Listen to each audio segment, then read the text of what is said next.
नमस्कार दोस्तों, मैं दिनेश।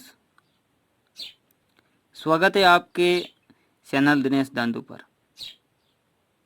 आज अपन सीख रहे हैं कुछ नया जो आपने आज दिन तक नहीं पढ़ा है, जो आपको इसके मान के बारे में पता नहीं है। इसका मान सुपर कंप्यूटर भी ज्ञात नहीं कर सकता। सुपर कंप्यूटर ने भी हार मान ली। इसके मान ज्ञात करते करते मिलियन तक मान ज्ञात किया, लेकिन उसने भी हार मान ली। क्या कारण है इनके पीछे, ये अपन समझते हैं आज। सबसे पहले पाई और ई कैसी संख्या है? ये दोनों पाई और ई, ये दोनों दोस्तों अपरिमेय संख्या है। कैसी संख्या है? अपरिमेय संख्या। अपरिमेय संख्या। पाई के बारे में तो आप नाम सुना होगा, लेकिन ई के बारे में ज़्यादा नाम नहीं सुना है।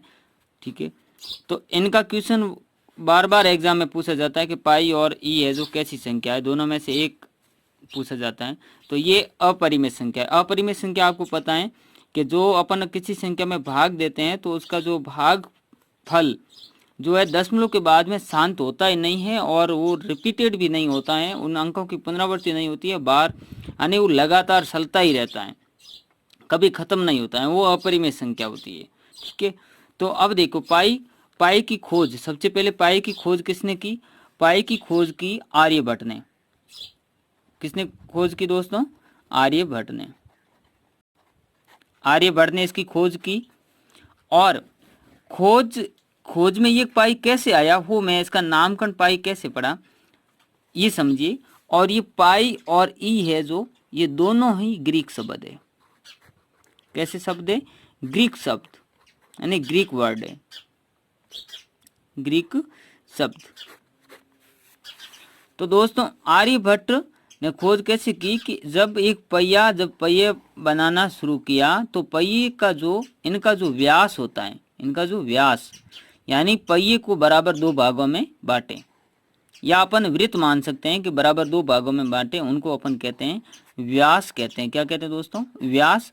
व्यास जो त्रिज्या का दुगुना होता है, यानी जो केंद्र बिंदु होता है, केंद्र बिंदु से परिधि तक की दूरी को अपन क्या कहते हैं? त्रिज्या। केंद्र बिंदु से परिधि तक की दूरी, और केंद्र बिंदु से एक स्थिर दूरी लेकर के इनके चारों ओर जब अपन एक रास्ता तय करते हैं, जो एक रास्ता बनता है, इनको अपन क्या कहते हैं? वृत्त कहते हैं।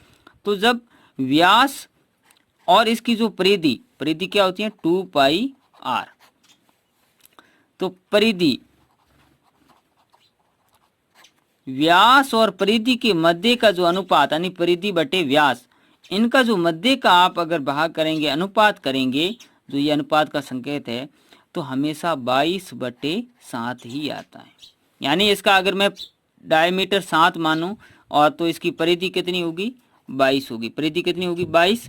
और जब मैं अनुपात करूंगा तो इसका हमेशा कितना आएगा? 22/7 आएगा। अगर इसका मैं 14 डायमीटर मान लूंगा तो इसका जो परिमाप कितना आएगा? 44 आएगा। आप दोस्तों 2πr फॉर्मूला लगा करके देख लीजिए। यानी व्यास के आदि त्रिज्या होती है, त्रिज्या का दुगुना व्यास होता है। तो जब ये राशि बराबर आई, यानी ये राशि कांस्टेंट, यानी हर बार 22/7 आया, तो इसका नाम रख दिया पाई। क्या नाम रखा? पाई। पाई ये नाम रखा गया। ठीक है, इनके पीछे यही लॉजिक है और यही कारण है इनका। और इनका मान दोस्तों देखो, अपन तो क्या ज्ञात करेंगे? जब सुपर कंप्यूटर ने हार मान ली तो अपन क्या ज्ञात करेंगे? यानी इसका फिक्स मान नहीं, इसका मान है जो 3.14 तक ही लेते हैं, और इनके बाद में ये मान है जो अनंत तक बढ़ता ही जाएगा, और संख्या की पुनरावृत्ति भी नहीं होगी। इसी प्रकार ई, तो सबसे पहले ई की खोज देख लेते हैं। आप पहली बार सुन रहे होंगे ई की खोज। ई की खोज लियोनहार्ड यूलर्स ने की थी। ई की खोज किसने की? लियोनहार्ड यूलर्स ने। और ये ई कैसे नाम पड़ा? कि जब इसका योन का जो लास्ट नेम है यूलर्स, इसी से इनका नाम दिया गया ई। और यूलर्स को, इसको ई को यूलर्स नंबर भी बोला जाता है। क्या बोला जाता है? Euler's number. आपको पूछ ले यूलर्स नंबर क्या है, तो दोस्तों ई होगा। आपके कंपटीशन एग्जाम में आएगा दोस्तों, बड़े बड़े एग्जाम देंगे तो वहाँ पर। और इसका मान होता है 2.7182, और ये भी मान बढ़ता ही जाएगा। और मैंने बोला जिसका मान बढ़ता ही जाता वो अपरिमेय संख्या। मेरे पिछले वीडियो आप देखिए, जो मैं पढ़ाता हूँ, एक एक लाइन जो मेरी होती है वो एक एक लाइन एक गणित का रूल्स बताती है, और आप वो रूल्स मेरी लाइनें सीखेंगे तो आप बहुत सारी गणित सीख पाएंगे। अब अगला देखिए, जो शून्य कैसी संख्या है। तो पहले आप कमेंट बॉक्स में बताइए शून्य कैसी संख्या। मैं इसका दो लॉजिक दे देता हूं कि जब हर दो विषम संख्याओं के बीच में, दो विषम संख्याओं के बीच में एक सम संख्या होती है, दो विषम संख्याओं के बीच एक सम संख्या होती है। पहला नियम तो ये। दूसरा है कि सम संख्या का योग, सम संख्या का योग सदैव सम संख्या में ही होगा, सदैव सम संख्या ही आएगा। तो मेरा ये दो नियम है, आप इससे डिसाइड कर सकते हैं। जैसे मैंने लिखा 0, इधर प्लस का 1, इधर जाएंगे तो माइनस का 1, आप पढ़ते हैं ऐसे पूर्णांक संख्या 2, 3 ऐसे अनंत तक, इधर जाएंगे तो माइनस का 2, माइनस का 3 अनंत तक। तो यानी देखिए ये कैसी है, विषम संख्या, ये कैसी है, विषम संख्या। तो दो विषम संख्याओं के बीच में कैसी संख्या आएगी, सम संख्या। देखिए ये विषम संख्या, ये भी विषम संख्या, इनके बीच में ये क्या है, सम संख्या। तो आप बता सकते हैं 0 कैसी संख्या है।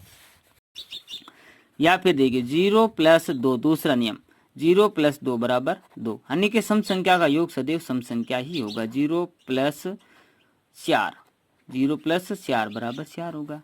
2 + 6 = 8, जो सम संख्या है। तो देखो मैंने दो लॉजिक बताए। अब इन दो लॉजिक से आपको बताना है कि 0 सम है या फिर विषम है या फिर कुछ नहीं। आपको मैं कंफ्यूज कर लेता हूं कि जब मेरे पास में 5 रुपए थे, मैंने 5 के 5 खर्च कर दिए, मेरे पास कुछ भी नहीं बचा। अब कुछ भी नहीं बचा तो मैं इनका मान कैसे रखूंगा, ठीक है। और वैसे 0 पूर्ण संख्या है, 0 पूर्ण संख्या है, ठीक है। मैं वो बात नहीं कर रहा हूँ, आप कमेंट में लिख दो कि सर 0 एक पूर्ण संख्या जो 0 से शुरू होकर आना, वो बात नहीं कर रहा हूँ मैं। 0 सम है या विषम है उसके बारे में बात कर रहा हूँ मैं, इसके बारे में। और दोस्तों मैं एक बात बता देता हूं कि मैं जितने भी वीडियो डालता हूं, मैं फर्स्ट क्यों बोलता हूं, फर्स्ट क्यों पढ़ाता हूं, इसके पीछे एक ही मेरा कारण है कि मैं ज़्यादा से ज़्यादा यानी कम समय में अधिक ज्ञान, मेरा एक ही कारण है, कम समय में अधिक ज्ञान। मुझे कोई लाइक सब्सक्राइब और मैं के ज़्यादा से ज़्यादा वीडियो और शॉर्ट में डालूँ। मेरा जो वीडियो है 5 मिनट का, 10 मिनट का, उस वीडियो को आप शुरू से अंत तक देखेंगे तो उसमें कितनी सारी चीज़ें आपको बेसिक से चीज़ें सीखने को मिलेगी। आप ये देखिए उसके, आप उसमें चीज़ें कितनी है वो देखिए। मैं एक रिवीजन के तौर पर पढ़ाता हूँ, कि मैंने दिन में क्लास में बच्चों को पढ़ा दिया है और बच्चे घर जा करके दोबारा उस चीज़ को रिवीजन करेंगे। मैं इसी अंदाज से पढ़ा रहा हूँ क्योंकि मेरे ये आगे काम आएगा। तो दोस्तों अब मैं जस्ट अगला टॉपिक में लेने वाला हूँ कि जो पूर्ण वर्ग संख्या नहीं है, जैसे ये तो पूर्ण वर्ग हो गई, इसका अपन वर्गमूल ज्ञात कर लेंगे 3। लेकिन अगर मैं कहूँ कि 10 का मान कितना होगा, तो अब देखो √10 यानी 10 का वर्गमूल। अब इसका आप क्या फिक्स मान बता सकते हैं? नहीं बता सकते, अचानक नहीं ज्ञात कर सकते। जैसे मैंने √19 लिखा, नहीं ज्ञात कर सकते। √7 लिखा, नहीं ज्ञात कर सकते, √7 लिख दिया। जैसे मैंने ये संख्या लिखी, यानी जो परफेक्ट वर्ग नहीं है, परफेक्ट पूर्ण वर्ग नहीं है, तो उसका मान कैसे ज्ञात करेंगे? मैं बहुत ही शॉर्ट तरीके से, शॉर्ट ट्रिक द्वारा अगले वीडियो में ज्ञात करूंगा। आप मेरा इस वीडियो, ये अगर वीडियो पसंद आए तो मेरा अगला वीडियो जरूर देखें। मैं अगले वीडियो के लिए आप इंतजार कीजिए। धन्यवाद दोस्तों।